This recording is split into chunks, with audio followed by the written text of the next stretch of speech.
Good morning everyone. आज class 6 के लिए हम मोशन चैप्टर लेके आए हैं। इसमें एक और चैप्टर इंक्लूडेड है जिसको कि क्या बोला गया है, इट्स मेजरमेंट। तो मेजरमेंट को अगले पार्ट में हम लोग देखेंगे। एक पार्ट में हम लोग क्या देखेंगे, मोशन चैप्टर को देखेंगे। मैं दुर्गेश चौबे साइंस पे आपका स्वागत करता हूं। अगर वीडियो अच्छा लगे तो दूसरे को जरूर शेयर करें और वीडियो को लाइक भी करें। देखिए, हम लोगों के पास क्या होता है, मोशन का जो हिंदी होता है वो होता है हमारे लिए गति। गति कहने का मतलब क्या हो जाएगा कि कोई भी ऑब्जेक्ट, इस दुनिया में कोई भी ऑब्जेक्ट है वो कहाँ पे है, आपके लिए मूव कर रही है। यानी कि अगर वो एक जगह से दूसरी जगह चल रही है तो हम लोग उसको क्या बोलते हैं, गति बोलते हैं। और इसी चैप्टर को हम लोगों को पढ़ना है। तो कहो कि सर इसमें क्या पढ़ना है, चल रही है तो चल रही है, इसमें हम लोग क्या पढ़ सकते हैं। तो इसमें हम लोगों को ये पढ़ना है कि कोई भी चीजें चलती हैं तो कब चलती हैं और किस तरीके से चलती हैं। बहुत सारे प्रकार के हमारे पास क्या होगा, मोशन होगा। ठीक है, अब देखो समझने का टाइप्स ऑफ मोशन होगा, समझने का अब हमारे पास 2 पॉइंट रह गया है जिसको समझना है। एक पॉइंट हमारे लिए ये बात कहता है रेस्ट और दूसरा पॉइंट कहता है मोशन। ये दोनों शब्दों को हम लोग क्या करेंगे, समझने की कोशिश करेंगे कि रेस्ट क्या होता है सर और मोशन हम लोगों के लिए क्या होता है। ठीक है, तो देखो रेस्ट और मोशन समझने के लिए एक चीज हम लोगों को समझना होगा और वो हमारा होता है वर्ड जिसको बोलते हैं हम लोग रेफरेंस पॉइंट बोलते हैं। रेफरेंस पॉइंट, ठीक है। अगर ये रेफरेंस पॉइंट हमको समझ में आ जाता है तो हम बॉडी को क्या प्रूफ कर सकते हैं, रेस्ट में है कि मोशन में। चलो, रेस्ट में हमारे पास बॉडी होगी तो उसके पास क्या क्या कंडीशन होगा इस बारे में हम लोग जानते हैं और प्रूफ करने की कोशिश करते हैं। जैसे बॉडी रेस्ट में होगी तो वो मूव करती हुई नजर नहीं आएगी। कहने का मतलब क्या हो जाएगा, एक जगह से दूसरी जगह वो कभी जाती हुई नजर नहीं आएगी। ठीक है, उसके बाद हमारे पास क्या होगा कि वो आपके लिए एक ही जगह पे अपना, यानी कि उसका कोई भी जो भी पोजीशन होगा, जिस पोजीशन पे है वो रिस्पेक्ट टू टाइम यानी कि समय के साथ वो बदलता हुआ नहीं नजर आएगा। जो बॉडी का पोजीशन है वो समय के साथ कभी भी बदलता हुआ नजर नहीं आएगा। इसी को हम लोग क्या बोलते हैं, रेस्ट बोलते हैं। एक और पॉइंट देखना है, हमारे पास यूनिवर्सल ये ट्रूथ होता है कि इस दुनिया की जितनी भी बॉडी है वो कहाँ रहना चाहती है, रेस्ट में रहना चाहती है। ठीक है, ये यूनिवर्सल ट्रूथ है। ऐसा माना जाता है, ऐसा कहा जाता है कि जो भी हमारे पास बॉडी होती है इस दुनिया में वो सब लोग कहाँ रहना चाहते हैं, रेस्ट में रहना चाहते हैं। जैसे ये मार्कर है अगर या फिर ये बोर्ड है, इसको यहीं रख दिया जाए और भी इस पे कोई प्रक्रियाएं ना हो तो ये हमेशा किस में रहना चाहेगा, रेस्ट में रहना चाहेगा। तो कहिए कि सर मोशन में क्या होता है, तो हम लोग बॉडी को रेस्ट से कहां लाने के लिए, मोशन में लाने के लिए एक काम करते हैं जिसका नाम होता है क्या, एक्सटर्नल फोर्स होता है। अब ये एक्सटर्नल फोर्स में कोई भी चीजें हो जाएंगी, आपकी भी गतिविधि हो जाएगी, फ्रिक्शनल फोर्स हो जाएगा, एटमॉस्फेरिक आपके पास कुछ फेनोमेना हो जाएंगी, नेचुरल फेनोमेना हो जाएंगी। ये सारी चीज कहीं ना कहीं हम लोगों को रेस्पॉन्सिबल होता है एक बॉडी को रेस्ट में लाने के लिए। अगर ऐसा नहीं होता है तो बॉडी हमेशा खुद को रेस्ट में ही रखना चाहती है, वो कभी मोशन में नहीं आएगी।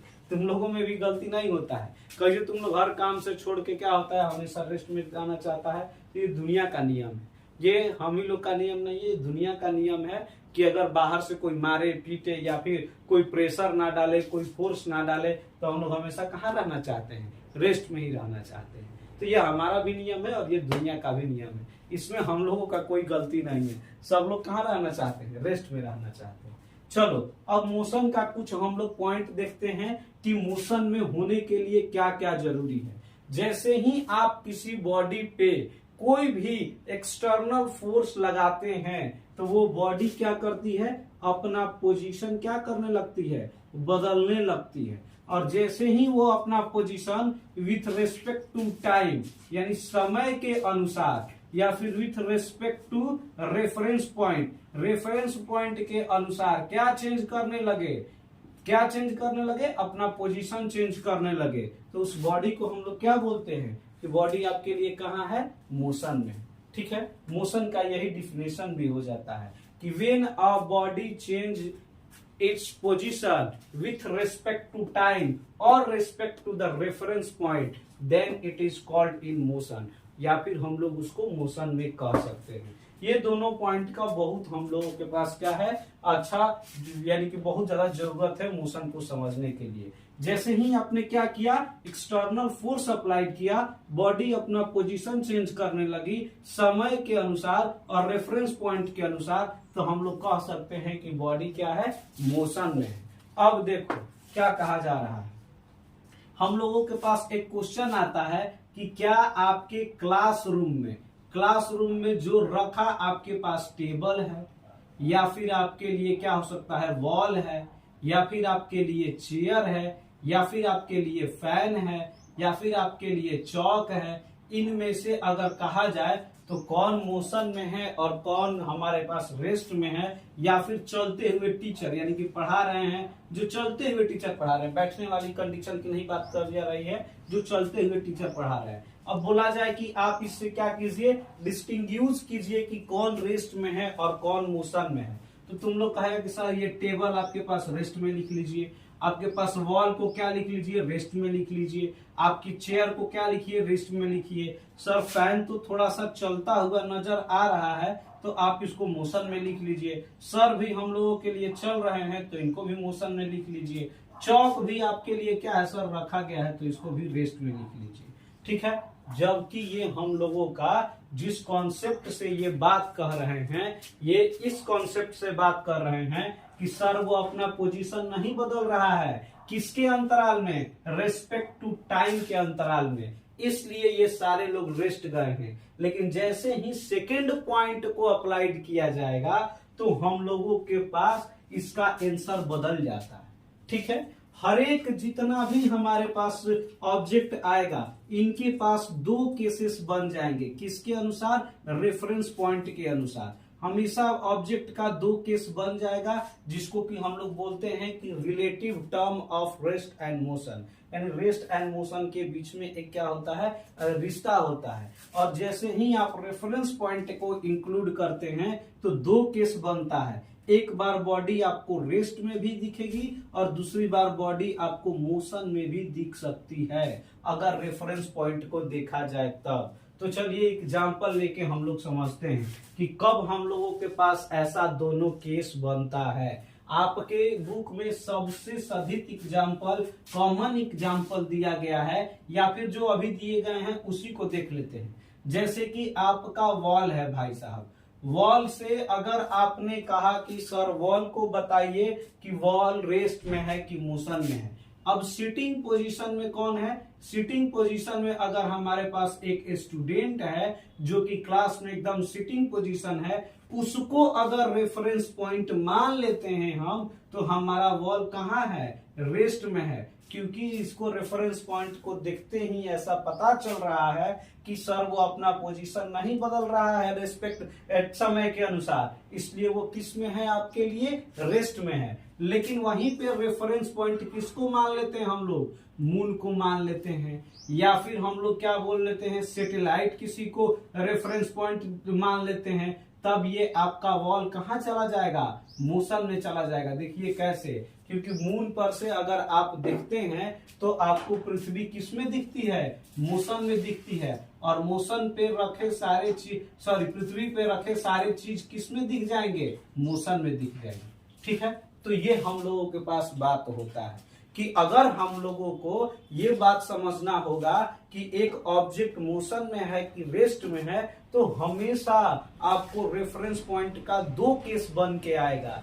एक बार हो सके तो वो बॉडी रेस्ट में दिखनी शुरू हो जाए, और एक बार हो सके तो वही बॉडी आपके लिए मोशन में भी दिखती हुई नजर आ जाए। एक और एग्जांपल ले लेते हैं हम लोग, जैसे कि यहाँ पे मान लीजिए कि आपके पास क्या है, बस है, और जो कि आपके बुक में दिया गया है, दो यात्री बैठे हैं, उनके ऐसे कहा जाता है कि रास्ता में क्या है, आपके लिए पेड़ है, और आपको यहाँ से बस स्टैंड में बैठे हुए हैं, क्या आपके पिताजी बैठे हुए हैं, फादर साहब बस स्टैंड में बैठे हुए हैं।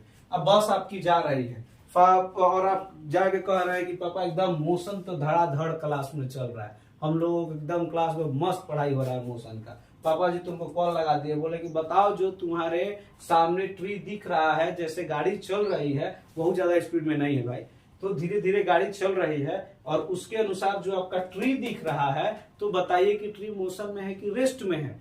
तो आप क्या बोलिएगा कि ये जो आपका, आप जैसे आगे बढ़ते जाएगा तो ट्री आपको क्या लगेगा कि ट्री पीछे जाते जा रहा है। तो आप कह दीजिए पापा जी जो ये क्या है ट्री है ना, वो आपके लिए कहाँ पे है, मोशन में। आप सीधा तर बोल दीजिएगा कि ट्री आपके लिए मोशन में है। मस्त दूगो तुमको भजन सुनने को मिलेगा। अरे बेवकूफ, मेरे लिए तो साफ ट्री कभी मोशन में होगा, वो तो एक ही जगह पे खड़ा है और तुमको क्या लग रहा है कि ट्री मोशन में।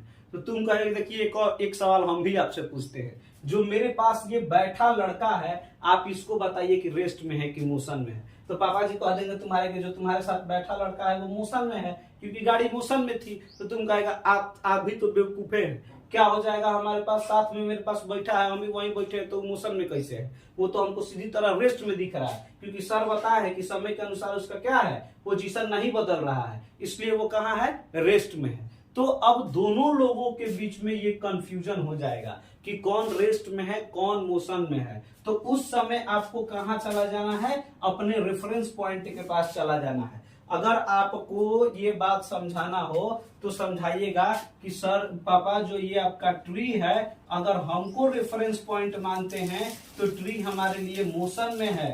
अगर उसी ट्री के लिए आप क्या करते हैं, रेफरेंस पॉइंट बनते हैं, तो ट्री आपके लिए कहां पे है, रेस्ट में है। अगर मेरे दोस्त के बारे में आप समझिएगा, यानी फ्रेंड के बारे में अगर आप बात लीजिएगा, तो आपको रेफरेंस पॉइंट माना जाएगा, तो मेरा फ्रेंड कहाँ है, मोशन में है। लेकिन वहीं पे हमको रेफरेंस पॉइंट माना जाएगा तो हमारा फ्रेंड कहाँ है, रेस्ट में है। यानी कि हमेशा किसी भी ऑब्जेक्ट का अगर आपको मोशन डिसाइड करना है तो रेफरेंस पॉइंट के अनुसार दो केसेस बनाइएगा और बताइएगा कि आपका क्या होता है, ऑब्जेक्ट रेस्ट में है कि मोशन में है। यही सेम कॉन्सेप्ट बाबू आप लोगों को 9 क्लास में भी पढ़ना है। खैर 6 क्लास में रेफरेंस पॉइंट के बारे में उतना नहीं बताया गया था, लेकिन 6 क्लास में इतना बताया गया है कि ऑब्जेक्ट क्या कर रहा है, अपना पोजीशन चेंज कर रहा है अगर समय के अनुसार, तो हम लोग क्या कहते हैं, उसको मोशन में बोलते हैं। लेकिन आजकल बहुत सारे ऐसे एग्जाम्पल हो जाएंगे जिसकी वजह से आपको कंफ्यूजन हो जाता, तो हम आपको बता दिए कि रेस्ट क्या होता है, मोशन क्या होता है। ठीक है, तो हम लोगों के पास ये दो रेफरेंस पॉइंट और समय, ये दोनों के अंतराल को देखते हुए आप क्या कीजिए, हमेशा चीजों को डिसाइड कीजिए कि सर ये रेस्ट में है कि मोशन में है। ठीक है, इतना बात हो गया। अब टाइप ऑफ मोशन हम लोगों को पढ़ना है, तो टाइप ऑफ मोशन एकदम 1 मिनट बाद आपको टाइप ऑफ मोशन ही हम देखो, अब टाइप ऑफ मोशन पढ़ते हैं हम लोग। ठीक है, मोशन अभी हम लोग पढ़ लिए। अब जो आपकी बॉडी चलती है, एक जगह से दूसरी जगह चलती है, उसको चलने के आपके पास मेन 4 टाइप ऑफ मोशन होते हैं, यानी कि चलने के 4 अलग अलग तरीके होते हैं। ठीक है, किस अलग अलग पोजीशन से वो अपने आप को एक जगह से दूसरी जगह ले जाती है, इसके बारे में हम लोग पढ़ेंगे। सबसे पहला हम लोगों के लिए है, उसको बोला गया है रेक्टिलिनियर मोशन। रेक्टिलिनियर का मतलब हमारे पास होता है जहां भी आपके लिए लीनियर आ जाए, इसका मतलब होता है सीधा। ठीक है, तो चीजें हम लोगों को क्या होती है कि यहाँ पे जो आपका बॉडी होता है वो हमेशा कहाँ चलता है, स्ट्रेट लाइन में चलता है। जैसे कि आप अपना बाइक लेके चलते हैं रोड पर, सीधा रोड पर, वो एकदम कररिया वाला बात नहीं, सीधा सीधा चलते हैं। तब कार चलती है आपके पास रोड पर, ये सारे जो मोशन है वो हम लोगों के लिए क्या होता है, रेक्टिलिनियर मोशन होता है। इसका डिफिनेशन है, स्क्रीनशॉट कर लेना या फिर याद कर लेना। एग्जाम्पल में लिखा गया है the movement of bullet fired from gun, यानी कि जो हमारे क्या होता है, बंदूक से जो गोली निकलती है वो हमारे पास क्या होता है, रेक्टिलिनियर मोशन का एग्जाम्पल होता है। अब आजकल जो नया एकदम न्यूज चल रहा है उसके चक्कर में ना पड़ जाना है, बस यहीं तक जो एग्जाम्पल है वहीं तक रहना है। यानी कि गोली क्या, बंदूक से जो गोली निकलती है जो सीधे जाती है उसी को हम लोग रेक्टिलिनियर मोशन बोलते हैं। सर्कुलर मोशन समझने की कोशिश करना, एक बॉडी हम लोगों के लिए क्या हो जाएगी, ऐसे सर्कल में घूमना शुरू कर जाएगी। अब जब ये सर्कुलर मोशन, और हमारे पास क्या होता है, सर्कुलर मोशन है, पीरियोडिक मोशन है, रोटेशनल मोशन है, ये सारा मोशन अकेले आपके लिए क्या करती है, एक अर्थ भी परफॉर्म करके दिखाती है। किस तरीके से दिखाती है हम लोग समझने की कोशिश करेंगे। सबसे पहले हम लोग देख लेते हैं, अभी जो आउटसाइड आवाज आ रहा है इसका तो कुछ नहीं किया जा सकता है क्योंकि लोग आते जाते रहेंगे। तो चलो सुनो, जो सर्कुलर मोशन है हम लोगों के लिए, इसमें कह रहा है when an object move along the circular path, जब हमारा ये ऑब्जेक्ट कहाँ घूमने की कोशिश कर रहा है, सर्कुलर पाथ पे घूम रहा है, यानी गोल गोल गोल गोल एक ही पाथ पे घूम रहा है, तब हम लोग क्या बोलते हैं, उसको सर्कुलर मोशन बोलते हैं। एग्जाम्पल समझने की कोशिश करना, यहाँ पे दिया गया है movement of moon around the earth, यानी पृथ्वी के चारों तरफ किसका घूमना, मून का घूमना, ठीक है। या फिर क्या होता है, जो ग्राउंड होता है सर्कल, एक एथलीट का दौड़ना भी हमारे लिए सर्कुलर मोशन होता है। जो पंखा होता है उसका जो बाहरी का डायना होता है वो भी हमारे लिए क्या होता है, सर्कुलर मोशन ही होता है। अब पृथ्वी को देखना, पृथ्वी क्या करती है, आपके पास सूर्य के चारों तरफ क्या करती है, एक रिवॉल्यूशन करती है, तो वो हमारे लिए जो एक ऑर्बिट पे ही करती है, और वो ऑर्बिट पे करती है, तो इसीलिए पृथ्वी भी आपके लिए कौन सा मोशन ये करती है, एग्जिबिट्स करती है, तो वो भी आपके लिए सर्कुलर मोशन एग्जिबिट्स करती है। कब, जब वो रिवॉल्यूशन करती है, किसका, सन का, ठीक है। अगला जो हम लोगों के पास होगा पीरियोडिक मोशन होगा, कह रहा है a body which repeat itself after a regular interval of time, sorry the motion which repeat itself after a regular interval of time, यानी कि कोई भी मोशन एक बार जिस पाथ पे चल दिया, बार बार उसी पाथ को क्या कर रहा है, रिपीट कर रहा है, और रिपीट करते समय उसका जो अंतराल है, इंटरवल ऑफ टाइम है, वो भी आपके लिए क्या चल रहा है, सेम चल रहा है। अगर ऐसा होता है तो हम लोग कह सकते हैं कि वो मोशन कौन सा है आपके लिए, पीरियोडिक मोशन है, ठीक है। तो पृथ्वी इसको कैसे एग्जिबिट करती है ये देखना है। हर एक 365 डे बाद वो कहाँ होती है, 365 या फिर 366, वो बार बार वो कहाँ होती है, एक ही पोजीशन पे होती है, और सेम ऑर्बिट पे रिवॉल्यूशन करते रहती है। यानी कि क्या होता है, समय भी उसका फिक्स है और उसका रास्ता भी फिक्स है, और जो वो बार बार एक ही मोशन को भी रिपीट करती है, तो वो हमारे लिए क्या हो जाता है, सर्कुलर मोशन हो जाता है, ठीक है। और हम लोग देख सकते हैं कि हमारे लिए पंखा वाला भी हमारे लिए क्या है, सॉरी पीरियोडिक मोशन, पंखा वाला भी हमारे लिए क्या है, पीरियोडिक मोशन है। अनुमानतः ये कहा जा सकता है कि उसका समय अंतराल भी क्या है, फिक्स है। खैर हम लोग टाइमिंग निकाले नहीं होते हैं कि पंखा कितना समय से घूम रहा है और बार बार एक ही समय ले रहा है कि नहीं, अप्रोक्स कह सकते हैं कि वो भी हमारे लिए एक पीरियोडिक मोशन होता है। घड़ी में जो पेंडुलम होता है वो भी हमारे लिए क्या होता है, पीरियोडिक मोशन होता है। जो आप लोग मेला में क्या वो नाव वाली झूला पे चढ़ते हैं, वो भी आपके लिए पीरियोडिक मोशन होता है, क्योंकि मोशन सेम को रिपीट करती है और समय भी एक समय पे जाने के बाद उसका समय अंतराल भी फिक्स हो जाता है, तो वो भी हमारे एक पीरियोडिक मोशन का ही पार्ट होता है। अगला क्या होता है हमारे लिए, रोटेशनल मोशन होता है। When an object turn about it's fix position, कह रहा है कि जब ये ऑब्जेक्ट क्या होगा, एक ही पोजीशन पे क्या करने लगे, बार बार घूमने लगे, तो उसको हम लोग क्या बोलते हैं, रोटेशनल मोशन बोलते हैं। देखो थोड़ा सा कंफ्यूजन है, उस कंफ्यूजन को इस मार्कर द्वारा हम क्या कर रहे हैं, अभी खत्म करने की कोशिश कर रहे हैं।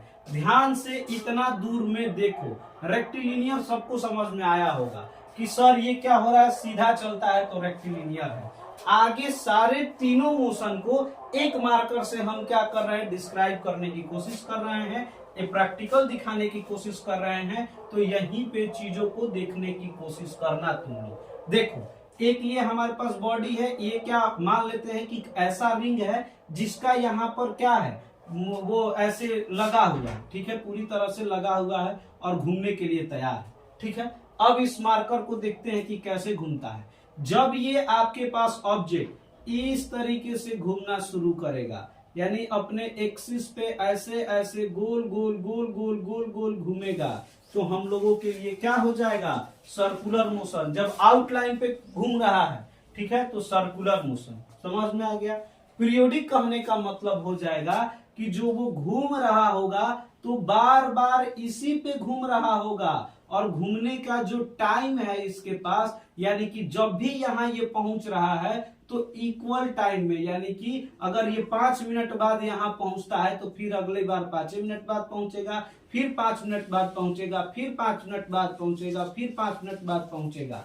तो ऐसे हमारे पास, और रिपीट भी करेगा तो वो हमारे पास पीरियोडिक मोशन है। जरूरी नहीं है कि सर्कुलर में ही रिपीट करे, वो ऐसे भी रिपीट कर सकता है, वो ऐसे भी रिपीट कर सकता है, वो ऐसे भी रिपीट कर सकता है। वो तीनों चारों फॉर्म में रिपीट करेगा और समय अंतराल भी उसका क्या होगा, फिक्स होगा, तब जाके पीरियोडिक मोशन कहा जाएगा। अगला जो हमारे पास है वो रोटेशनल मोशन है। तो आप लोग देखिए, ये मार्कर कहाँ घूमना शुरू कर दिया, यहीं पे, यानी कि अपने पॉइंट पे ऐसे ऐसे घूमना शुरू कर रहा है। तो जब ये पॉइंट पे अपना घूमना शुरू करता है तो अभी इसको हम लोग रोटेशनल मोशन बोलते हैं। यानी कि एक ही जगह पे पृथ्वी भी इन तीनों को करती है। ये ऐसे अगर वो घूमना शुरू कर दी तो सर्कुलर मोशन, अब बार बार घूमती है तो सर रोटेशनल मोशन, और ऐसे अपने जगह पे पीरियोडिक मोशन, और अपने जगह पे घूमती है तो रोटेशनल मोशन। रिवॉल्यूशन जब करती है तो डे नाइट होता है, ईयर चेंजिंग होता है, और आपका रोटेशनल करती है तो क्या होता है, डे नाइट होता है। तो इस तरह से हम लोगों के पास टाइप ऑफ मोशन है। आप लोग इसका क्या कर सकते हैं, जो शुरुआत हुआ तो उस समय तो इतना इसके अंदर क्या रफ स्केच नहीं था, तो आप उस समय डिफिनेशन भी लिख सकते हैं। और ये कॉन्सेप्ट है, किसी को नहीं समझ में आया है तो आपके लिए क्या होता है, ज्यादा बेहतर चीजें होती है कि आप रिवाइंड करके बार बार देख सकते हैं। उसके बाद भी ना समझ में आए तो कमेंट में आप लिख सकते हैं कि सर फिर से समझा दीजिए, तो जरूर आपके लिए समझाएंगे हम। चलो, अब आज का सेशन हमारे पास खत्म होता है। इसका मेजरमेंट हम अगले पार्ट में लेके आएंगे क्लास 6 के लिए ही, तो आप लोग तैयार रहो।